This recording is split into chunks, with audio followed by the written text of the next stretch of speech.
Whether I have faith in you or not, you're entitled to legal representation. You're entitled to a trial by jury.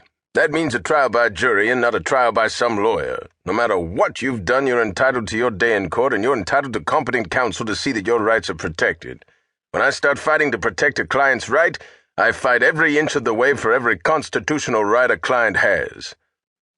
But I want you to have confidence in me. If you consider me simply as a client, a bit of human flotsam whom you are defending as an impersonal professional duty, you'll have an attitude that will undermine my faith in myself. That's the attitude a surgeon has when he's performing an operation with only one chance in 1,000 of bringing the patient through. You are, of course, at liberty to get some other attorney at any time you want to, Mason told her. Her lips tightened. You're holding $100,000 of my money, Mr. Mason. Mason, keeping his voice down, but with anger in his tone, said, I'm not holding 1 cent of your money. I've told you that before, and I want you to understand it. I know you're holding it, Mr. Mason. You have to be.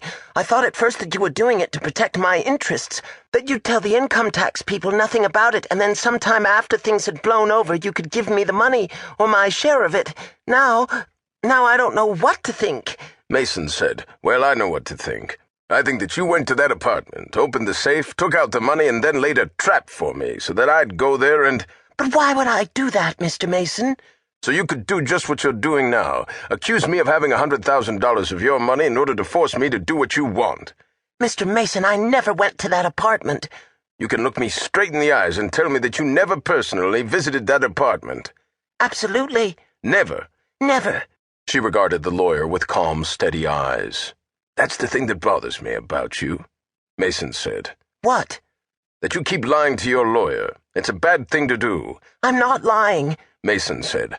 I was trying to protect your interests. You come to my office. You told me someone was following you. I wanted to find out who it was, so I hired detectives to shadow the person who was shadowing you. You did? She exclaimed in surprise. I did, Mason said. When you came to my office the second time, you were being shadowed by men I had hired to find out who was following you. What did they find out? That no one was shadowing you. Oh, she said in a voice that showed sudden apprehension.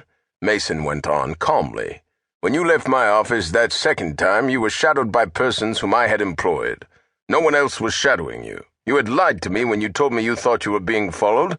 You told me that lie so you could prevail on me to go to the Dixiewood apartments. When you left my office that second time, you had no idea you were really being shadowed, but you were, and by my men. You left my office and went directly to the Dixiewood apartments. That's a lie, Mr. Mason. Your detective simply lied to you. I didn't do anything of the sort. I tell you, I've never been to the Dixiewood apartments. The detective who was shadowing me must have been trying to earn his fee by reporting something that you wanted reported. After all, doesn't it frequently happen that private detectives do give false reports? Mason said, In this case, it happens that there were 2 men on the job. I was hoping that we'd be able to pick up the people who were shadowing you, and I wanted to be certain nothing happened so that we lost them. That's why I had my detective agency put 2 independent detectives on the job. They were both following you. Both of them know you went to the Dixiewood apartments, that you took the elevator to the 9th floor, that you were in there for about 10 minutes. Mason regarded her thoughtfully through the heavy mesh screen. Her eyes faltered for just a moment, then came back to his. Well? Mason asked after a while. Oh, all right, she said wearily. I did it. I went there, however, simply in order to close that safe. I had confidence in you, but I thought you were completely crazy to leave that apartment the way you said you'd found it. You said you found it with the picture taken down from the wall, the wallboard removed, the wall safe with the door open. That would have been an invitation to any T-man who went to the place to claim that I'd taken money from the safe. I couldn't afford to have that happen. How did you get in? Mason asked. With a key. What key? A duplicate key that I made from the keys on my husband's key ring. I told you about that, about putting them in a candle and— You gave me that key, Mason said. Remember? Oh. She bit her lip. Go on, Mason said. Where did you get your key? When I had keys made, I had duplicates. You had 2 of each? Yes. Why? I don't know. I just thought it would be a good idea.